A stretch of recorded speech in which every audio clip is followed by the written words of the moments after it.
অমিতাভ বচ্চনের সঙ্গে রেখার জীবন তো গাথা বিতর্ক দিয়েই। বিতর্ক মনে হয় রেখার জীবনের সঙ্গে মানে একেবারে এঁটো-সেঁটোভাবে গেঁথেই গেছে। কোনোভাবেই বিতর্ক পেছন ছাড়ছে না। এতদিন যাবৎ অমিতাভ বচ্চনের সঙ্গে তো বিতর্ক চর্চা ছিল। হয়তো কিছুদিন ধামাচাপা ছিল। হঠাৎ করে আবার সেই ধামাচাপা আগুনে ছাইচাপা আগুনে কোনো এক সাংবাদিক আবার জল ঢেলেছে। উঠতে শুরু করেছে ধোঁয়া। যাই হোক, মেইন কথায় আসি। তার আগে অবশ্যই চ্যানেলটা একটু সাবস্ক্রাইব করে দিবেন আর বেল বাটন চেপে অবশ্যই সাথে থাকবেন। তো এবার মেইন কথায় চলে আসি। বিতর্ক যেটা বলছিলাম সেটা হচ্ছে আমাদের খুব জনপ্রিয় একজন অভিনেত্রী রেখাজির পেছন মনে হয় বিতর্ক ছাড়ছেই না। কেন বলছি? নতুন করে আবার বিতর্ক শুরু হয়েছে। সেটা হচ্ছে 1979 সালের দিকে, খুব সম্ভব 79 সালের দিকে উনি কামাল হাসান, দক্ষিণী অভিনেতা আর কি, তার সঙ্গে খুব ঘনিষ্ঠ সম্পর্কে জড়িয়ে পড়েছিলেন।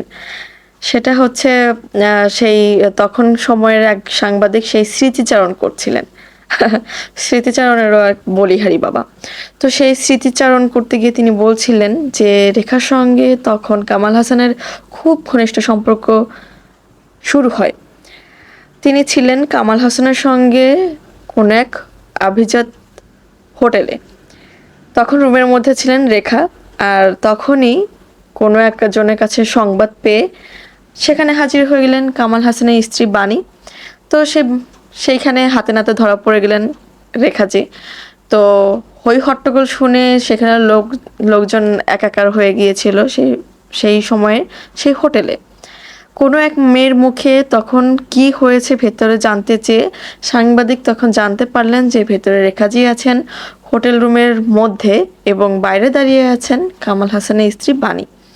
তো সেই স্মৃতিচারণই করছিলেন। ওই যে বললাম স্মৃতিচারণেরও বলিহারি এক। তো সেই সময় স্মৃতিচারণ করতে করতে তিনি আরও বলেন যে রেখাজি তখন অলরেডি অমিতাভ বচ্চনের সঙ্গে সম্পর্ক জড়িয়ে পড়েছিলেন, কিন্তু তখন অবশ্য অমিতাভ বচ্চন ম্যারিড ছিলেন। সেই সুবাদে তিনি তার এই সব সম্পর্ক মিডিয়ার সামনে আনতে চাননি। কিন্তু এই সব সম্পর্কের কতদিনই বা ধামাচাপা দিয়ে রাখা যায় বলুন? তো সাংবাদিকরা তো হলুদ সাংবাদিকতা নিয়েই ব্যস্ত থাকে। এই সংবাদ মাধ্যম তো আর চেপে রাখা যায় না। সিলসিলা অভিনয় করতে গিয়ে সিলসিলা অভিনয় যখন উনি ছিলেন তখন সেইখানে অমিতাভ বচ্চনের সঙ্গে একান্ত ব্যক্তিগত সময় কাটানোর জন্য তিনি সব সময় শুটিংয়ের শিডিউলটা সন্ধ্যার দিকে নিতে চাইতেন।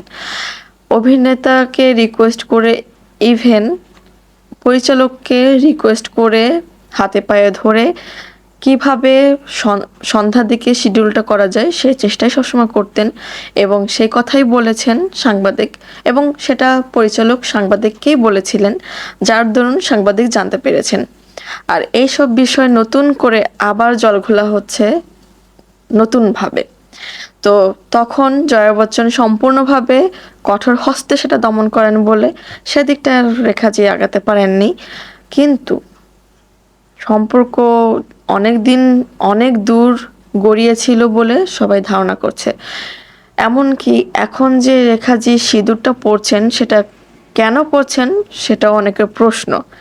কারণ রেখাজি যখন বিয়ে হয় তার স্বামী মারা যান, কিন্তু স্বামী মারা যাওয়ার পরে তিনি এখনও কেন হুট করে সিঁদুর পরছেন সেই বিষয়ে কিন্তু জলঘোলা কম হয়নি, এখনও সেভাবে জলঘোলা হয়েই যাচ্ছে। তো নতুন করে রেখাজি আবার নতুন একটা বিতর্কের সম্মুখীন হলেন। এমনকি সেই ঘটনার পরে মানে কামাল হাসানের সঙ্গে সেই ঘটনার পরে কিন্তু তার স্ত্রীর সঙ্গে কামাল হাসানের মানে বাণীর সঙ্গে কামাল হাসানের ছাড়াছাড়ি হয়ে যায় এবং তিনি অন্য আরেকজনের সঙ্গে বিবাহ সম্বন্ধে আবদ্ধ হন। কিন্তু রেখাজি আর দ্বিতীয় কোনো বিয়ে করেননি, কিন্তু সিঁদুরটা কিন্তু তিনি ত্যাগ করেনি। এখন কার জন্য সিঁদুরটা পরেন সেই বিতর্ক তো এখনো পেছন ছাড়েনি। আর এখনো অবধি নতুন নতুন মুখ নিয়ে নতুন নতুন মানুষ নিয়ে বিতর্কর পর বিতর্ক চলেই আসছে। এখন দেখা যাক, বরাবরের মতো এবারও হয়তো রেখাজি মুখে কুলু পেটে বসে থাকবেন। যাক, পোয়েট আনছি, কি হয় দেখা যাক।